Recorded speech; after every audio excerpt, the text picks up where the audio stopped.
Hello दोस्तों, आपका स्वागत है आपके अपने यूट्यूब चैनल राजा मैथ में।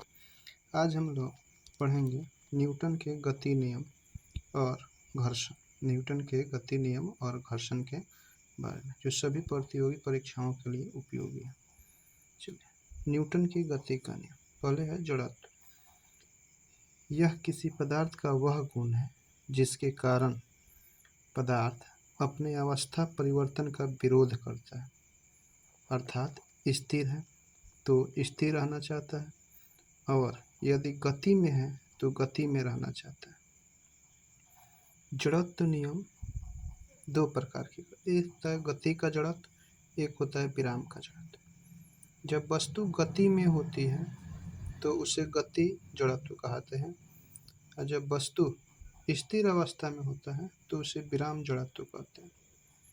चलिए, कुछ महत्वपूर्ण बातें सीखेंगे। जड़त्व वस्तु के द्रव्यमान तथा त्रिज्या पर निर्भर करती है। जड़त्व वस्तु के द्रव्यमान तथा त्रिज्या पर निर्भर करता है।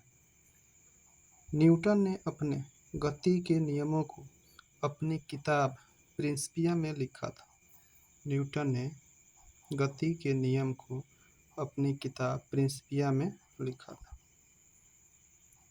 न्यूटन के गति का नियम 1687 में प्रकाशित हुआ था। न्यूटन के गति का नियम 1687 में प्रकाशित हुआ था। न्यूटन के गति का पहला नियम, इसी को हम लोग जड़त्व का नियम कहते हैं, इसी को गैलीलियो का नियम कहते हैं। इस नियम के अनुसार अगर कोई वस्तु स्थिर है तो वह स्थिर रहना चाहता है, और यदि गति में है तो वह गति में रहना चाहता है, लेकिन तब तक जब तक कि उस पर कोई बाह्य बल न लग जाए। इसका एग्जाम्पल देखते हैं हम लोग। चलती हुई बस में अचानक ब्रेक लगाने से यात्री आगे की तरफ झुक जाना, किसका कारण है? जड़त्व का। रुकी हुई गाड़ी के अचानक चलने से यात्री पीछे की ओर झुक जाता है, ये भी जड़त्व के कारण है। दरी को पीटने से धूल कण बाहर गिरना, ये भी जड़त्व का कारण है। पेड़ पौधे की टहनियाँ को हिलाने पर फूल एवं पत्ते का गिरना जड़त्व का कारण है। एक ग्लास के ऊपर एक पेपर रखा है और उसके ऊपर एक सिक्का रख दिया जाए तो पेपर खींचने के बाद सिक्का गिलास में गिर जाएगा, किसके कारण? जड़त्व के कारण। किसके कारण? जड़त्व के कारण। कांच में पत्थर मारने से फूट जाना तथा गोली मारने से छेद हो जाना, किसका कारण है? न्यूटन का प्रथम नियम या जड़त्व का नियम। न्यूटन के प्रथम नियम से हमें बल की परिभाषा मिलती है। बल का परिभाषा किससे मिलता है? न्यूटन के प्रथम नियम से। दूसरा नियम है, इस नियम के अनुसार किसी वस्तु पर आरोपित बल उस वस्तु में उत्पन्न संवेग में परिवर्तन की दर का समानुपाती होता है। न्यूटन का दूसरा नियम, इस नियम के अनुसार किसी वस्तु पर आरोपित बल उस वस्तु में उत्पन्न संवेग में परिवर्तन की दर का समानुपाती होता है। इससे एक सूत्र होता है, F बराबर m में प्राप्त होता है। F बराबर m में प्राप्त होता है। बल का ऐसा ही मात्रक होता है न्यूटन। CGS मात्रक होता है डाइन। 1 न्यूटन बराबर होता है 10 के पावर 5 डाइन। 1 न्यूटन बराबर होता है 10 के पावर 5 डाइन। बल एक सदिश राशि है, इसमें दिशा एवं परिमाण दोनों होता है। वस्तु को उठाने के लिए आवश्यक न्यूनतम बल वस्तु के वजन के समान होता है। बल वह भौतिक राशि है जो एक समान स्थिति को बदल देती है। ठीक है। किसी वस्तु पर बाह्य बल लगने के बाद आकार में परिवर्तन होना न होना दृढ़ता कहलाता है। न्यूटन के दूसरे नियम से हमें बल का सूत्र प्राप्त होता है। न्यूटन के दूसरे नियम से हमें बल। न्यूटन के तीसरा नियम, प्रत्येक क्रिया के बराबर तथा विपरीत प्रतिक्रिया होती है। न्यूटन के तीसरा नियम के अनुसार प्रत्येक क्रिया के बराबर तथा विपरीत प्रतिक्रिया होती है। चलिए, इसमें कुछ उदाहरण देखेंगे। बल हमेशा जोड़ा में होगा। बल हमेशा जोड़ा में होगा, यह अकेला कभी नहीं होता है। बल अकेला कभी नहीं होता है। क्रिया और प्रतिक्रिया दोनों अलग अलग वस्तु पर लगने वाला बल है। क्रिया और प्रतिक्रिया दोनों अलग अलग वस्तु पर लगने वाला बल है। एग्जाम्पल में, एक महिला कुएं से पानी खींच रही है, रस्सी के टूट जाने के कारण चोट लगती है। बंदूक से गोली चलाने पर गोली के पीछे हटने के कारण चोट का लगना। किसका उदाहरण है? न्यूटन के तृतीय नियम। जमीन पर चलते समय जमीन पर चोट करना, किसके कारण? न्यूटन के तीसरे नियम के कारण। पानी में तैरते समय पानी पर चोट करना, न्यूटन के तीसरे नियम। नाव से कूदने पर नाव को पीछे हट जाना, न्यूटन का तीसरा नियम। रॉकेट का उड़ना, न्यूटन का तीसरा नियम। न्यूटन के तीसरे नियम से बल की प्रकृति का पता चलता है। पहला नियम से बल का परिभाषा, दूसरे से बल का सूत्र और तीसरे से बल का प्रकृति। चलिए ट्रिक है। गति या विराम का विरोध करेगा तो प्रथम नियम। गति या विराम का विरोध करेगा तो प्रथम नियम हो जाएगा। चोट कम लगना या अधिक लगना द्वितीय नियम हो जाएगा। चोट लगना तृतीय नियम हो जाएगा। आइए इसका ऑब्जेक्टिव देखते हैं। एक साइकिल स्थिर त्वरण से चलमान है। पीछे के पहिए पर घर्षण बल क्या होगा? किस दिशा में होगा? पश्चिम दिशा में। एम द्रव्यमान की कोई वस्तु जो त्वरण ए से गतिशील है, उस पर प्रयुक्त बल क्या होगा? एम ए होगा। एफ बराबर एम ए होगा। दो पिंडों के बीच बल हमेशा समान और विपरीत दिशा में प्रयुक्त होते हैं। दूसरा क्वेश्चन, निम्नलिखित में से न्यूटन का कौन सा गति नियम है जो दीवार पर फेंका हुआ गेंद टकरा कर वापस लौटता है के संबंध में व्याख्या प्रदान करता है? तीसरा नियम, क्रिया के बराबर प्रतिक्रिया बल। कारों के ब्रेकिंग पैड में डैश गुण के उपयोग किए जाते हैं। घर्षण सकारात्मक प्रभाव का कार में प्रयोग किया जाता है। घर्षण बल द्वारा किया गया कार्य हमेशा ऋणात्मक होता है, हमेशा ऋणात्मक होता है। निम्नलिखित में से कौन सी भौतिक इकाई एक वस्तु की स्थिर या एक समान गतिशील स्थिति को बदलती है या बदलने का प्रयास करती है? बल। कोई वस्तु सतत चाल से गति करती रहती है जब तक उस पर कोई बाह्य बल न लग रहा हो। बिना बाह्य बल की वस्तु। दूसरा, झूले पर बैठे लड़के की गति कैसी होती है? आवर्ती गति होती है। झूले पर बैठे लड़के की गति आवर्ती गति होती है। निम्नलिखित में से कौन सा न्यूटन के गति के तीसरे नियम का उदाहरण है? बल अलग अलग निकाय पर विपरीत दिशा में लागू होना। बल अलग अलग निकाय पर वस्तु में विपरीत दिशा में लगना। द्रव्यमान और त्वरण के गुणनफल क्या कहलाता है? बल। निम्नलिखित में कौन सा उदाहरण न्यूटन के गति का विषयक तृतीय नियम का व्याख्या करता है? रॉकेट लॉन्च करना। जब एक नाविक आगे की दिशा में कूदता है तब नाव पीछे की तरफ हट जाता है। यह किसका कारण है? न्यूटन के तीसरा नियम। रॉकेट लॉन्च न्यूटन के तीसरा नियम। रॉकेट लॉन्च होना किसका उदाहरण है? न्यूटन के तृतीय गति के नियम का। न्यूटन के गति के नियमों का प्रकाशन किस वर्ष किया गया? 1687 में।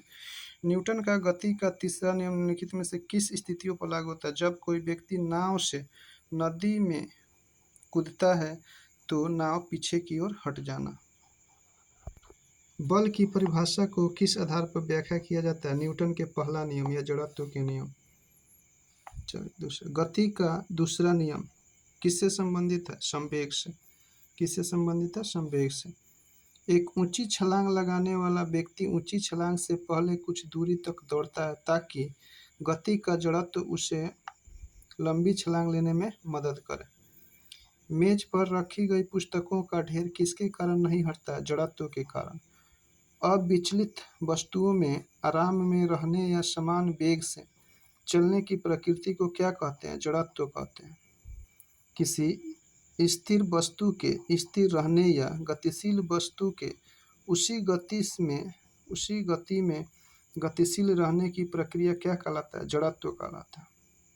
जड़त्व का नियम किसके द्वारा प्रतिपादित किया गया? न्यूटन के द्वारा। किसके द्वारा? न्यूटन के द्वारा।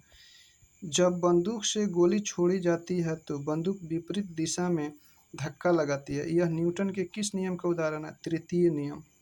किस नियम? तृतीय नियम। स्थिर या गतिज अवस्था में परिवर्तन का प्रतिरोध करने की एक वस्तु की प्रकृति क्या कहलाती है? जड़त्व कहलाती है। क्या कहलाती है? जड़त्व। किसी वस्तु को गति में लाने के लिए उसे धक्का देना या खींचना क्या कहलाता है? बल कहलाता है। समीकरण F बराबर ma को न्यूटन के किस नियम के रूप में? दूसरे नियम से होता है सूत्र, पहले नियम से परिभाषा और तीसरे नियम से उसका प्रकृति। जब एक ग्लास पर रखे गए कार्ड को उंगली से धक्का दिया जाता है तो उस पर रखा सिक्का ग्लास में गिर जाता है। यह कथन किस नियम को? जड़त्व का नियम को, यानी न्यूटन के प्रथम नियम।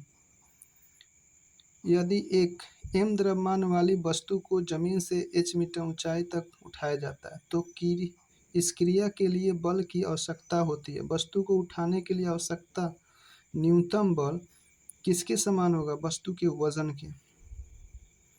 दोनों वस्तुओं के मध्य का बल हमेशा बराबर और विपरीत दिशा में होता है। यह किस नियम से? तीसरे नियम से, गति का तीसरा नियम से। जब एक स्थिर बस चलना प्रारंभ करती है तो उसमें खड़े व्यक्ति पीछे की दिशा में गिर जाते हैं। निम्नलिखित में से कौन सा गति में? न्यूटन के प्रथम गति में। एक व्यक्ति स्थिर पानी में नाव पर खड़ा है। यदि वह नाव की तट की ओर चलता है तो नाव तट से दूर जाएगी। नाव तट से दूर जाएगी। निम्नलिखित में कौन सा प्रकृति में कभी अकेला नहीं होता है? बल। निम्नलिखित में कौन प्रकृति में कभी अकेला नहीं होता है? बल। बल का सूत्र होता है द्रव्यमान गुना त्वरण। द्रव्यमान गुना त्वरण यानी m गुना a। प्रतिबल का प्रभाव निम्नलिखित में से किस पर निर्भर करता है? क्षेत्रफल पर। प्रतिबल का प्रभाव किस पर निर्भर करता है? क्षेत्रफल पर। यदि एक वस्तु दोनों सिरों से पकड़कर खींची जाती है तो उस पर लागू बल को क्या कहते हैं? खिंचाव बल। खींचा जाएगा तो खिंचाव बल। किसी पदार्थ पर डैश कार्य करने के बावजूद भी उसके आकार में परिवर्तन न होने का गुण क्या कहलाता है? बाह्य बल या दृढ़ता। बाह्य बल या दृढ़ता।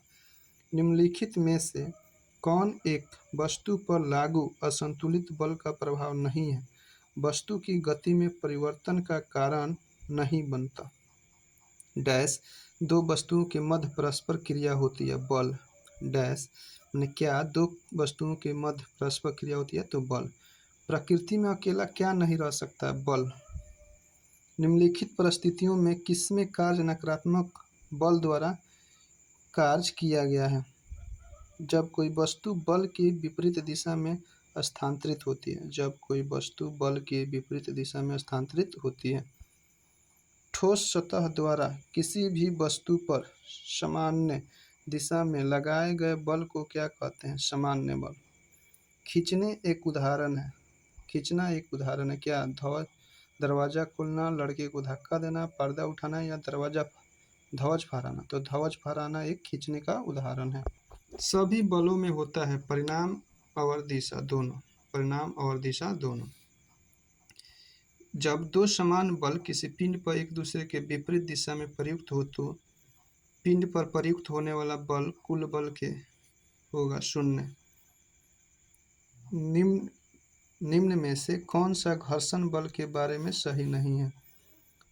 रोलिंग घर्षण स्लाइडिंग घर्षण की तुलना में अधिक होता है। मशीनों में बॉल बेयरिंग के घर्षण कम होता है। ये है गलत।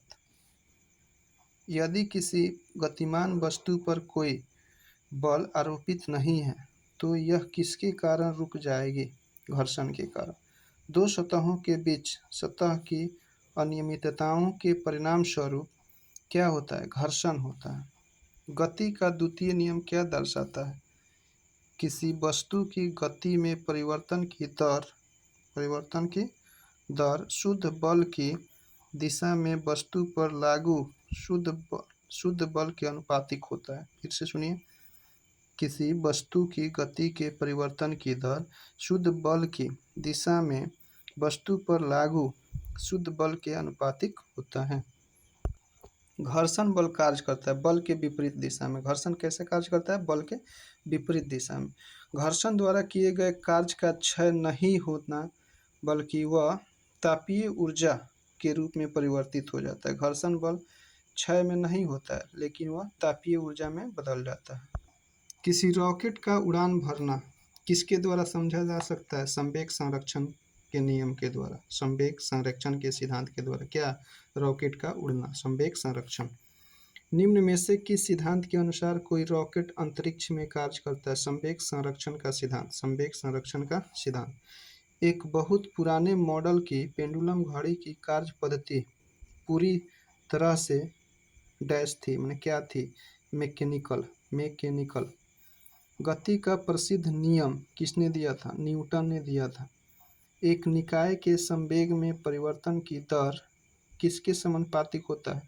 बल के, लागू बल के, लागू बल के। कौन सा कथन गलत है?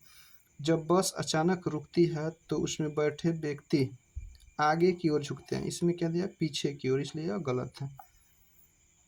गति का तीसरा नियम डैश और वेग के बीच संबंध प्रदान करता है, स्थिति के।